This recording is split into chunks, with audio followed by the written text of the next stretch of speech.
नमस्कार मंडळी. आज ना मंडळी एकदम साध्या सोप्या पद्धतीने आपण घरातल्या साहित्यात अवेलेबल होणारी आईस्क्रीम बनवलेली आहे आणि ते पण बटरस्कॉच आईस्क्रीम आहे.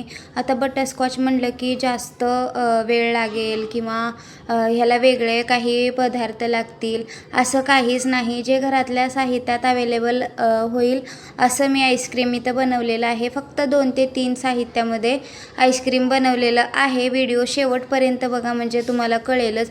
बरं, आता जास्त वेळ न वाया घालवता आपण व्हिडिओला सुरुवात करूया. आता इथं दूध घेतलेलं आहे मी अर्धी वाटी आणि त्याच्यामध्ये कस्टर्ड पावडर जे असतं ते घालून घेतलेलं आहे. 1-2 चमचे आपल्याला कस्टर्ड पावडर त्याच्यामध्ये घालून कालवून घ्यायचं आहे किंवा एकजीव करायचा आहे. गाठी गुठळ्या राहायला नाही पाहिजे त्याच्यामध्ये. आता इकडं मी गॅसवर दूध गरम करायला ठेवलं होतं. 1.5 वाटी इतकं दूध घेतलेलं आहे. बरं, आता त्याच्या मध्ये मी पाऊण वाटी इतकं साखर घालत आहे. बरं, आता साखर इतकी का घालत आहे कारण आपल्याला बटरस्कॉच आईस्क्रीममध्ये थोडासा गोडाचा प्रमाण जास्तच असतो, म्हणून मग मी इथं पाऊण वाटी इतकी साखर घातलेली आहे. आणि आता परत उकळी आलेली आहे आपल्या दुधाला. तर आता इथं जे कस्टर्ड पावडर आपण कालवून घेतलं होतं ते घालायचं आहे आणि 2 ते 3 मिनटं आपल्याला हे शिजवून घ्यायचं आहे किंवा दाटसरपणा येईपर्यंत आपल्याला शिजवायचं आहे. गॅसची फ्लेम मीडियम ठेवायची आहे आणि आता याला सतत असं हलवत राहायचं आहे. 1च मिनटामध्ये दाटसर व्हायला सुरुवात होते हे. तर बघू शकताय मस्त असं शिजवून घ्यायचं आहे म्हणजे याच्यामधला कच्चापणा गेला पाहिजे. 2 ते 3 मिनटात कच्चापणा जातो आणि मस्त असं आपलं कस्टर्ड पावडर शिजून निघतं याच्यामध्ये. तर बघू शकताय आता हे रेडी झालेलं आहे किंवा दाटसरपणा याला खूप छान आलेला आहे. आणि आता गॅसची फ्लेम बंद करून घ्यायची आहे आणि आता याला पूर्णपणे थंड करून घ्यायचं आहे. बरं, आता एक आपल्याला बटरस्कॉचमध्ये जे फ्लेवर असतो किंवा काजूचे वगैरे तुकडे लागतात ते आपल्याला बनवून घ्यायचं आहे. इथं कढई ठेवलेली आहे आणि आता कढईमध्ये साखर कॅरमलाइज करून घ्यायचं आहे. बरं, आता साखर वितळवून घ्यायची आहे आणि ब्राऊन कलर येऊ द्यायचा आहे. बघू शकता इथं मी बटर घातलेलं आहे. आता जे बटरचं क्यूब होतं माझ्याकडं ते थोडंसं मेल्ट झालेलं होतं आणि तेच घालायचं आहे. एक अख्खं घालायचं आहे आपल्याला. तर चमच्याने घालून घेतलेलं आहे मी आणि एकजीव करून घ्यायचं आहे.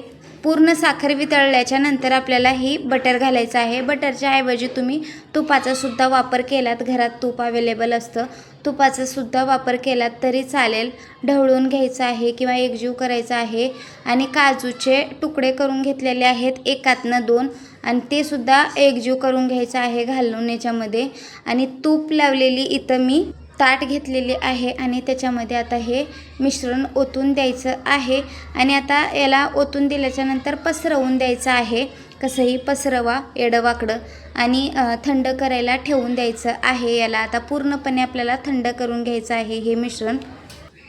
इथं मी 2 क्रीम वापरलेल्या आहेत. आता दोन्हीपैकी तुम्हाला एक जरी भेटली तरी वापरू शकताय, म्हणून मी इथं दोन्ही पण दाखवलेल्या आहेत. बरं, आता तुम्हाला अमूलची भेटेल तर ती वापरा किंवा ही पावडरची वगैरे भेटते. जे केकचं साहित्य ज्या दुकानमध्ये भेटतं त्या दुकानमध्ये हे पावडरची क्रीम वगैरे भेटते तिथं. तर पावडरची क्रीम वगैरे म्हणलात तरी देतील ते लोक. तर हे पाऊच ओतून द्यायचं आहे एका बाउलमध्ये आणि थंड पाणी ओतायचं आहे त्याच्यामध्ये आणि त्याच्या पाठी प्रोसेस लिहिलेली आहे, ते वाचून जरी केलात तरी चालेल.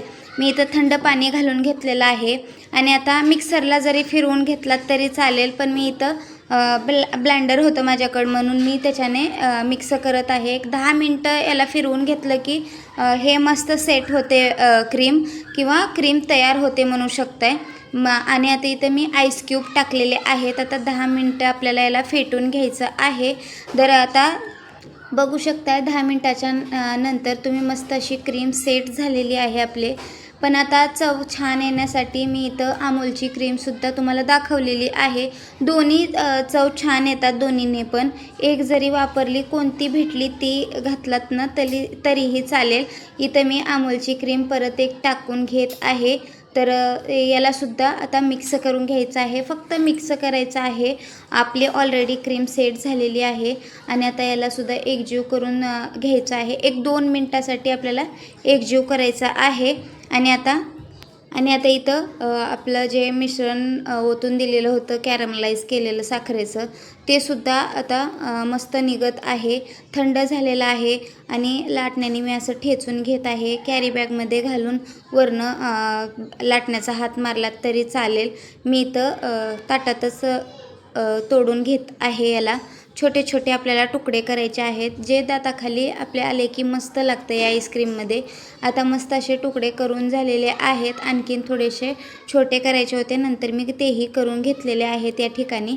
तर बघू शकताय मस्त असे करून घेतलेले आहेत तुकडे. आणि आता हे परत क्रीम घ्यायचे आहे इथं, आणि जे आपलं थंड झालेलं मिश्रण आहे कस्टर्डचं, ते सुद्धा याच्यामध्ये ओतून द्यायचं आहे. इथं मी व्हॅनिला एसेन्स घेतलेला आहे. याच्याऐवजी तुम्ही इलायचीची पूडसुद्धा टाकली तरी चालेल. येलो कलर घेतलेला आहे. कलर येल्लोच असतो बटरस्कॉच आईस्क्रीमला, म्हणून मी इथं कलरचा वापर केलेला आहे. आणि थोडेसे आता हे शुगरचे क्रिस्टल्स टाकायचे आहे त्याच्यामध्ये, किंवा खडे टाकून द्यायचे आहेत म्हणू शकताय. आणि एकजीव करून घ्यायचा आहे परत एकदा, चमच्यानं केला तरी चालेल. तर मस्त असं कलर येत आहे, तुम्ही बघू शकता. येल्लो कलर खूप छान दिसतो. एकजीव करून झालेलं आहे. आणि आता परत एकदा चमच्याने एकजीव करायचा आहे, डब्यात ओतून द्यायचा आहे. लांबट आकाराचा डब्बा घेतलेला आहे मी, बघू शकताय. आणि परत आता याच्यावरनं जे साखर मेल्ट करून आपण काजूचे तुकडे बनवून घेतलं होतो, ते वरनं टाकून द्यायचे आहेत. त्याच्याने फ्लेवर खूप छान येतो बटरस्कॉचचा. आणि आता येतं तुम्ही रात्रभरासाठी डब्बा ठेवून देऊ शकताय फ्रीझरला, पण मी इथं 4 ते 5 तासासाठीच ठेवला होता. माझ्या मुलीला दम निघत नव्हता, कधी होईल म्हणून. तरी वरी आपण असला पेपर लावून घेतलेला आहे, किंवा कॅरी बॅगसुद्धा लावलात तरी चालेल. तर 4 ते 5 तासामध्येच खूप छान आईस्क्रीम सेट झाली होती माझी. तर तुम्ही रात्रभरासाठी ठेवून दिला तर आणखीन सेट होईल आईस्क्रीम. तर बघू शकता इथं मी मस्त असं सर्व करून घेत आहे. अशा पद्धतीने आईस्क्रीम नक्की बनवून पहा. व्हिडिओ कसा वाटला कमेंट्स बॉक्समध्ये सांगायला विसरू नका. आवडल्यास लाईक करा, शेअर करा तुमच्या मित्रमैत्रिणींना, नातेवाईकांना. धन्यवाद.